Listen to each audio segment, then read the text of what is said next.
माँ तू सबसे प्यारी है, माँ तू जग में न्यारी है। माँ तू सबसे प्यारी है, माँ तू जग में न्यारी है। पिता, पुत्र और पवित्र आत्मा के नाम पर आमीन। आप सबों को जय यीशु। आज हम लोग ईसा मसीह ने जो 7 कलीसियाओं को जो पत्र लिखा है यूहन्ना के द्वारा, उसमें परगामुन जो तीसरा जो कलीसिया है उसके विषय में मनन चिंतन करेंगे। परगामुन की कलीसिया के स्वर्गदूत को ये लिखो बोल करके प्रकाशना ग्रंथ अध्याय 2 वाक्य 12 से लेकर के हम लोग 17 तक वचनों पर आज मनन चिंतन करेंगे।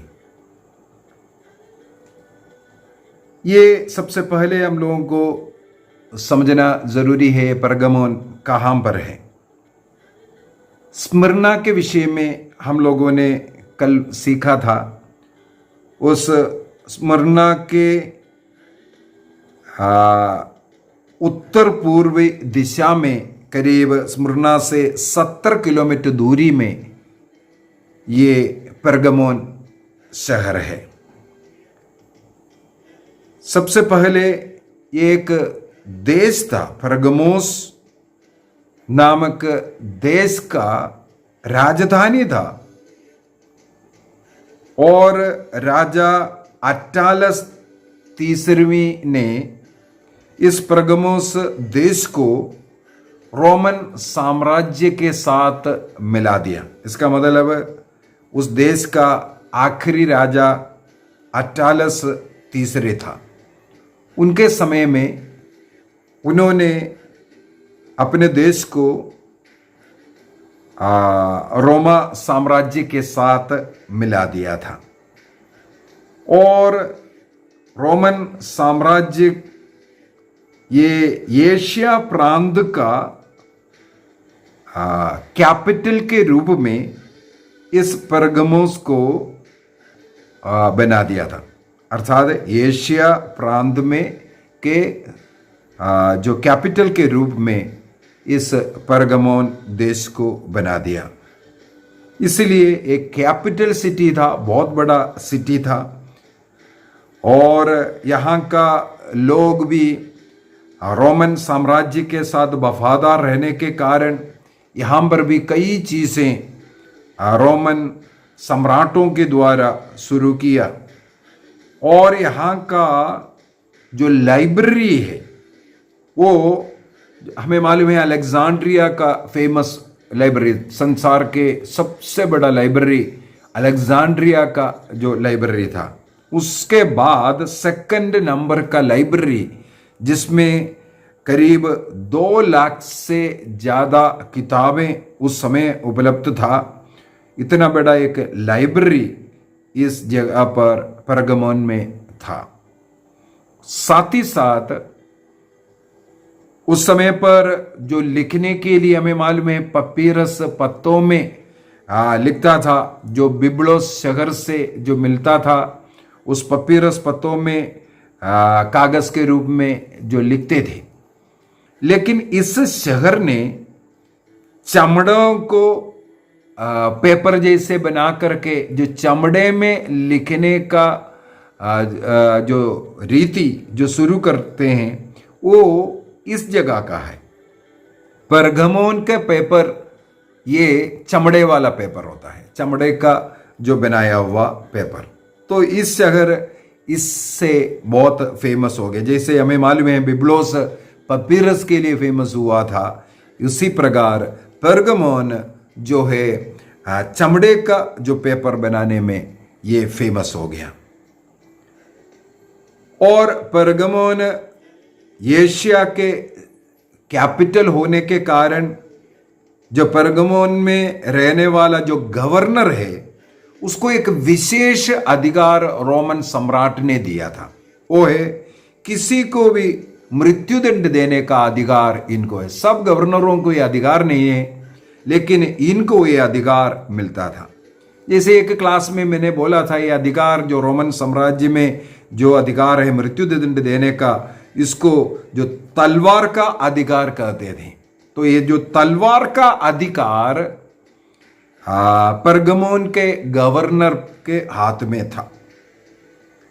इस बात के साथ जुड़ करके जब पत्र लिख रहा है तो प्रभु ने अपने इंट्रोडक्शन, जो मानव पुत्र का इंट्रोडक्शन किस प्रकार किया है, वाक्य 12 में हम लोग पढ़ते हैं, जिसके पास तेज दुधारी तलवार है उसका संदेश इस प्रकार है।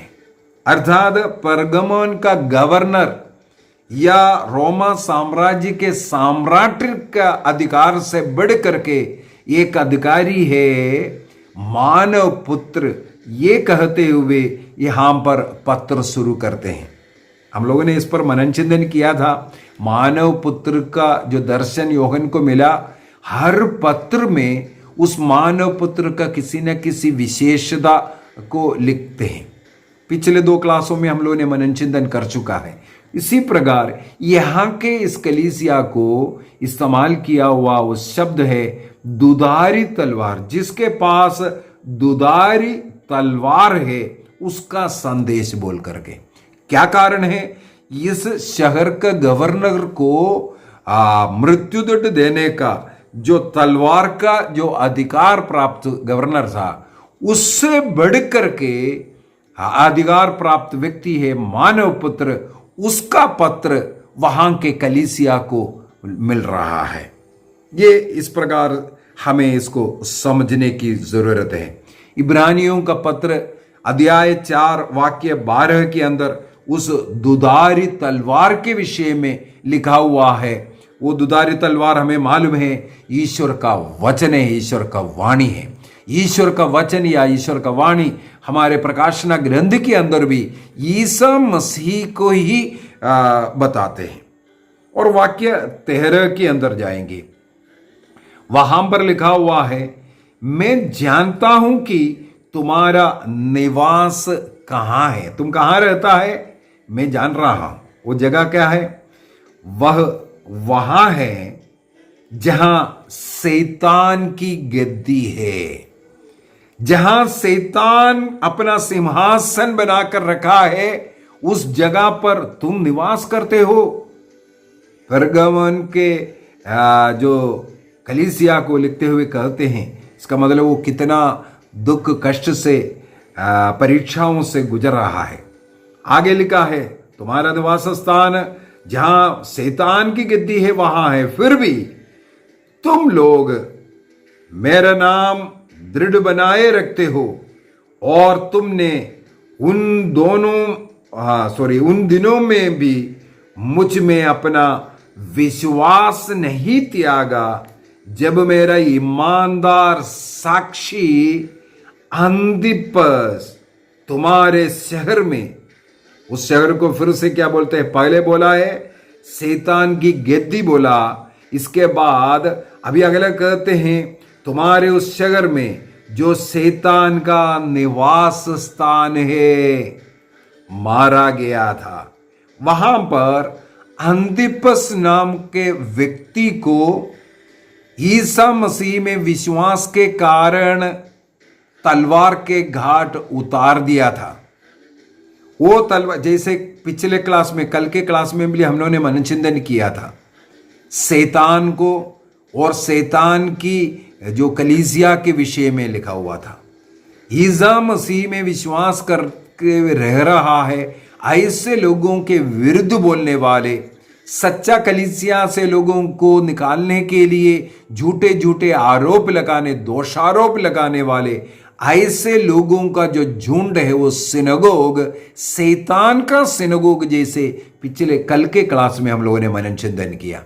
यहां पर प्रभु कहता है वो मसीह का गद्दी है, वो निवास स्थान, वो सिंहासन बना करके बैठा हुआ है और उसका निवास स्थान है। अर्थात तुम लोगों को कष्ट, पीड़ा, परीक्षा ही मिलते रहना है, तब भी और तुम्हारे बीच से एक ईमानदार साक्षी, देखो यीशु मसीह ने स्वयं उसको ईमानदार साक्षी कहा है अंतिपस को। अंतिपस को इसलिए ईमानदार साक्षी बोला है क्योंकि वो मसीह के कारण उनका कत्ल किया गया, तलवार के घाट उतारा गया। और इतना सब कुछ हो रहा था तब भी वहां के कलीसिया विचलित नहीं हुआ, विश्वास को नहीं त्यागा, विश्वास में रहा। इसलिए मसीह वहां पर उनका सराहना किया।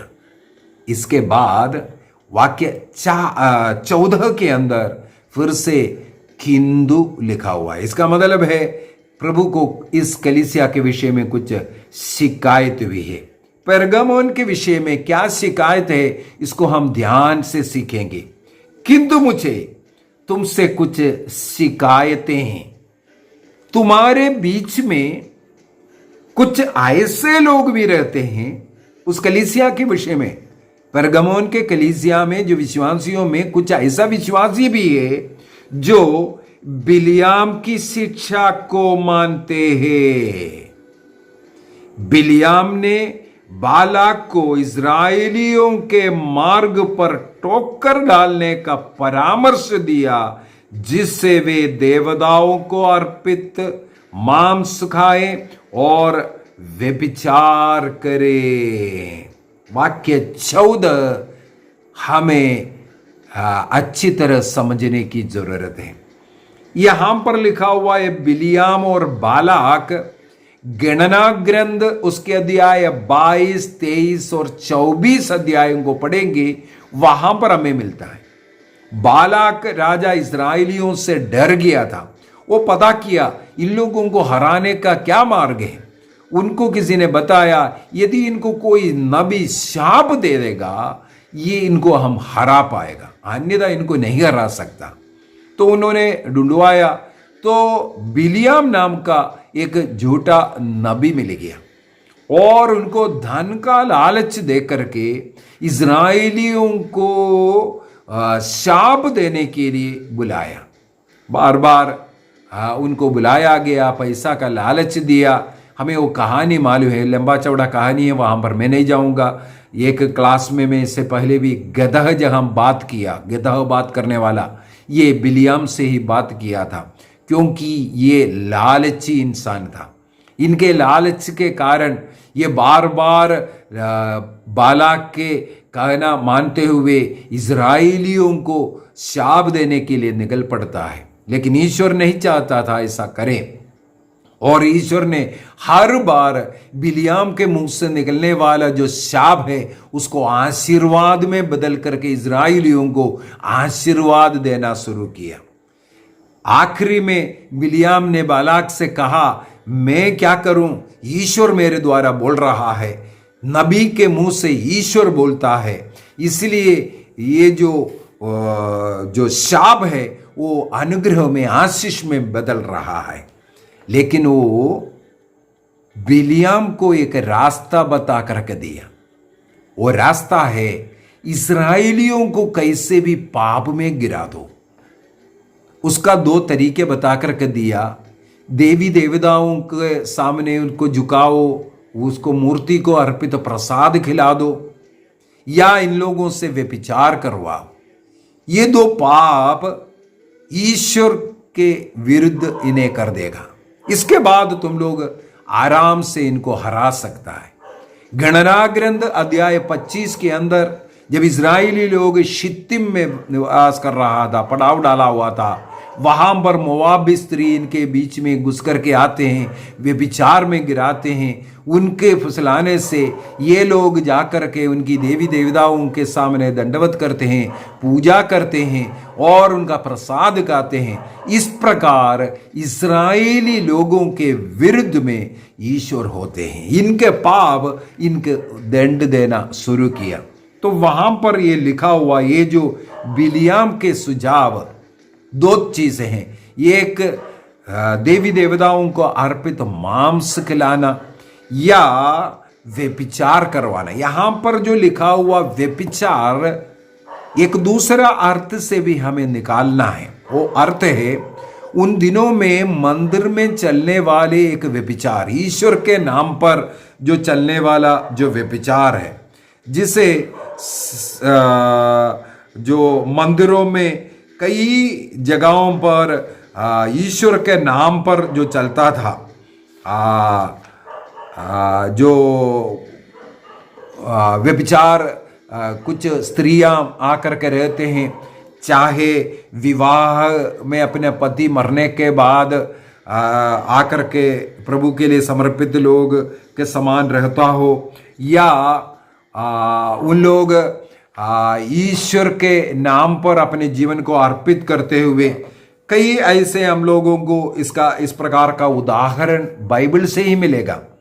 जैसे सामुएल के ग्रंथ के अंदर सामुएल के बच्चे लोग ईश्वर के मंदिर के सामने ही वेश्यावृत्ति करता हुआ, वहां पर सेवा करने वाली स्त्रियों से उनका गलत संबंध होने के विषय में, इस कारण उनका मृत्यु का कारण बनने, वो आगे चल करके होना, ये सब हम लोग पढ़ते हैं।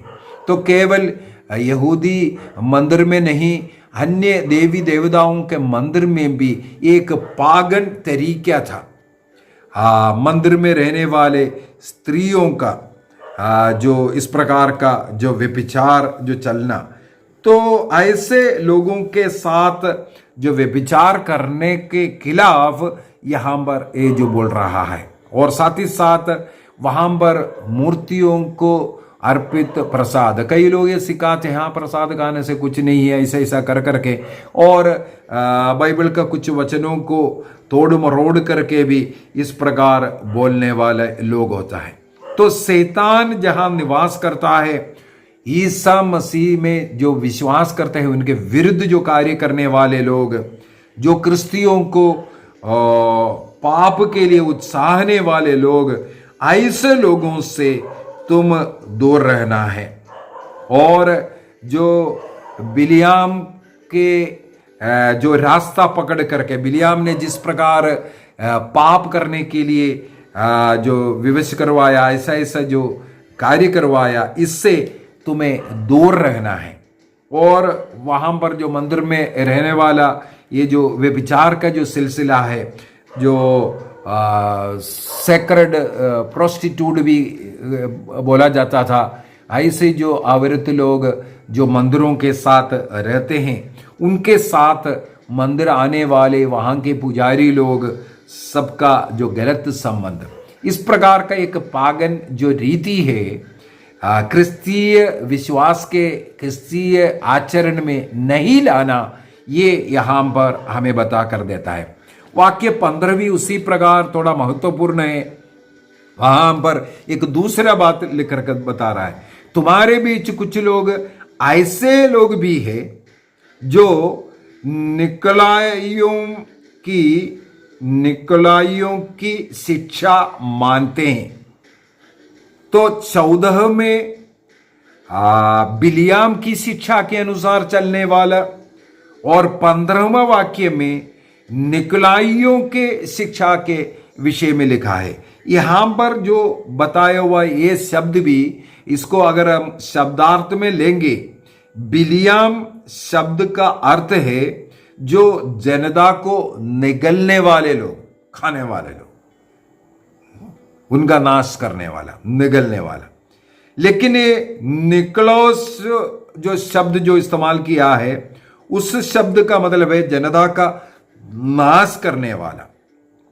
एक निगल रहा है, एक सत्यानाश कर रहा है। तो ये दोनों में लोगों का बर्बादी है।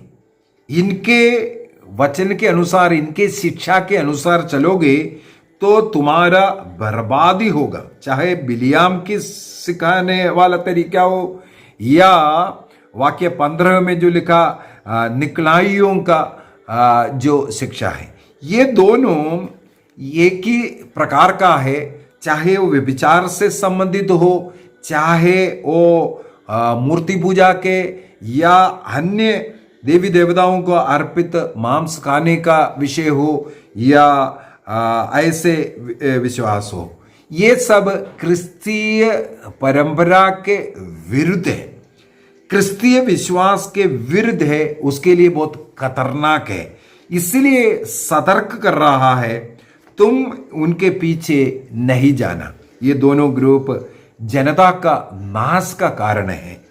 विश्वास में प्रभु के साथ तुम जुड़ के रहो, ना बिलियाम की शिक्षा ना निकोलस का शिक्षा, बल्कि प्रभु की शिक्षा क्या है इस पर तुम्हें अड़ी रहना है। वाक्य 16 वहां पर प्रभु कहते हैं इसलिए तुम पश्चाताप करो। जो गलती अगर तुम बिलियाम की शिक्षा में या निकोलस के शिक्षा में तुम बढ़ गया है वहां से तुम लौटो, नहीं तो मैं शीघ्र ही तुम्हारे पास आऊंगा और अपने मुख की तलवार से उन लोगों से युद्ध करूंगा। यहां फिर से तलवार, जो अधिकार, जो शब्द रूपी, जो तलवार के द्वारा उनका विनाश करेगा, युद्ध करेगा कहते हैं। और वाक्य 17 में जिसके कान हो वह सुन ले कि आत्मा कलीसिया से क्या कहता है। मैं विजयी को छिपा हुआ मन्ना और एक सफेद पत्थर प्रदान करूंगा। यहां पर लिखा हुआ ये छिपा हुआ मन्ना, इसके विषय में कई बाइबल पंडितों का कई प्रकार का जो बात है। सेकंड मकबियों का जो ग्रंथ है उसके अध्याय 2 वाक्य 1 से आगे हम पढ़ेंगे। जब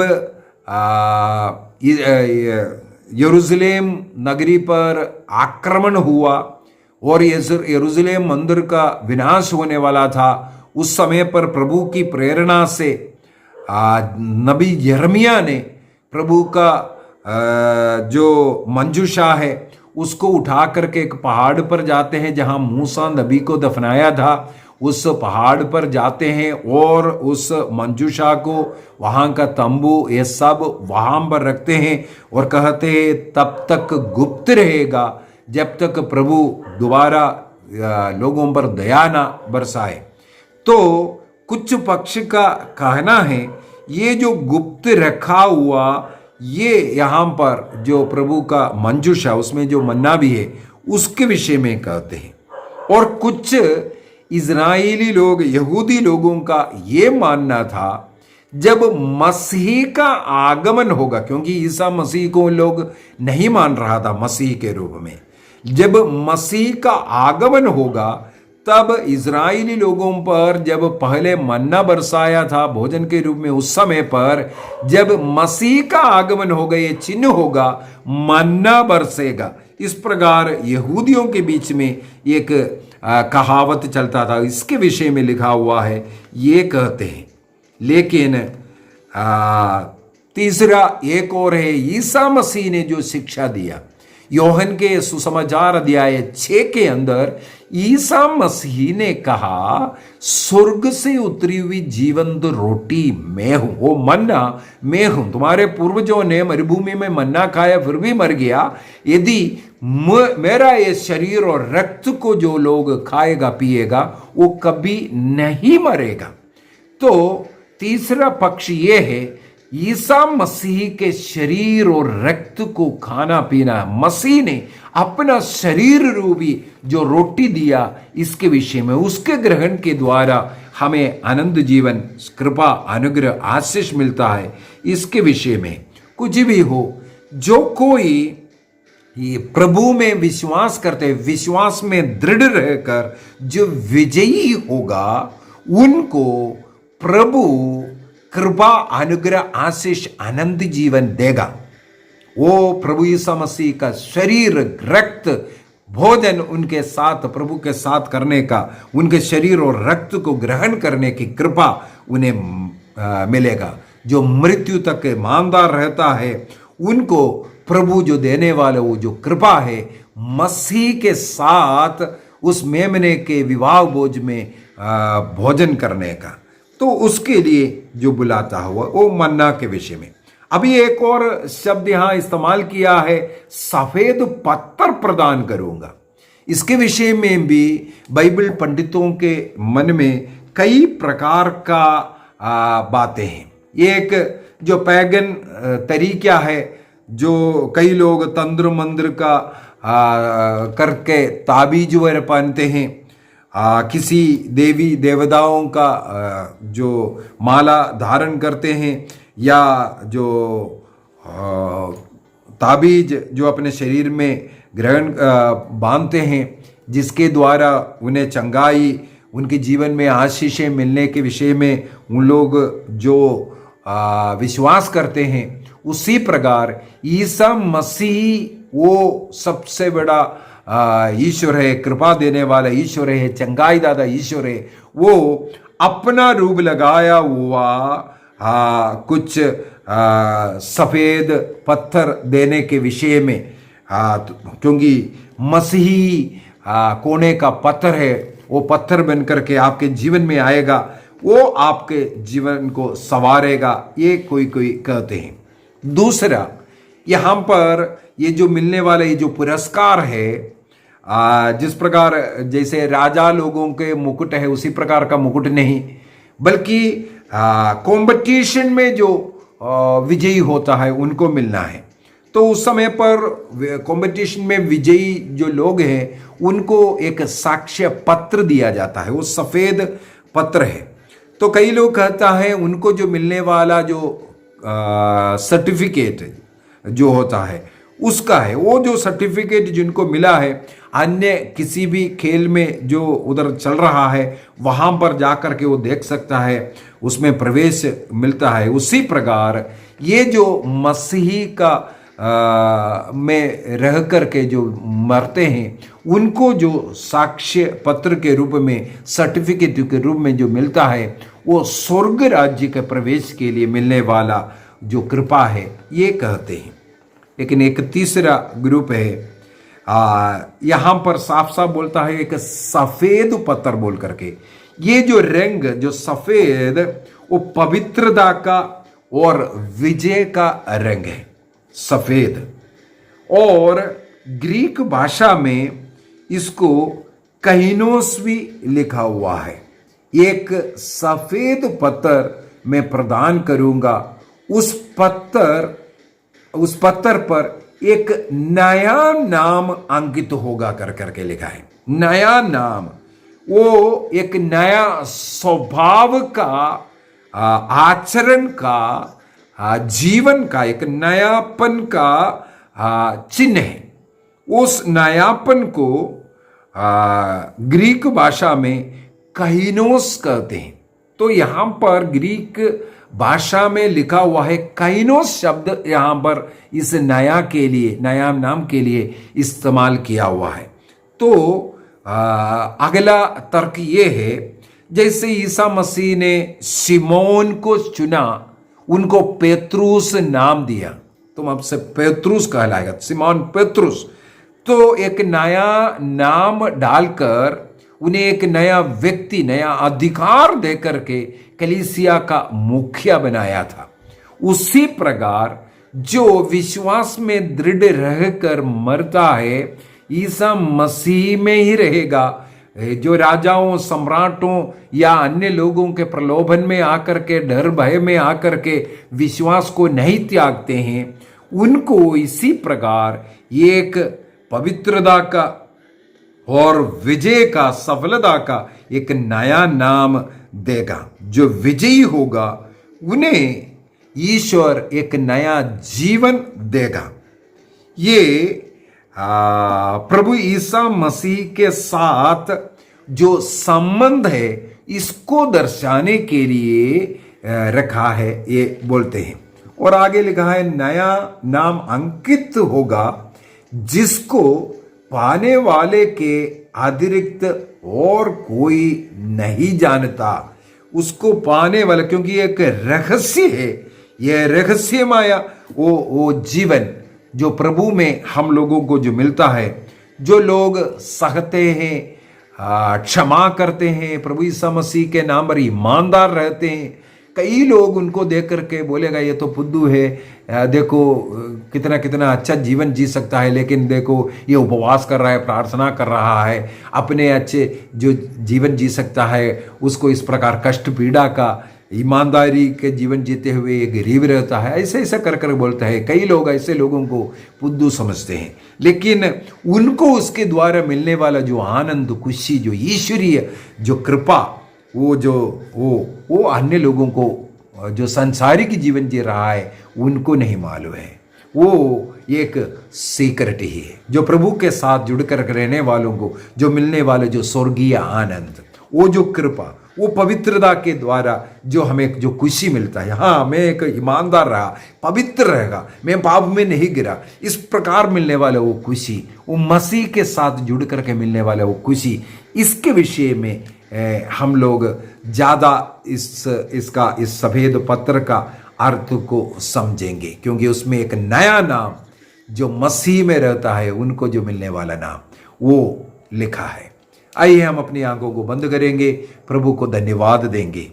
जिस प्रकार इस कलीसिया परगमन को जो लिखा हुआ जो कलीसिया, वहाँ पर वे कई जगहों पर अच्छा जिंदगी जिया, लेकिन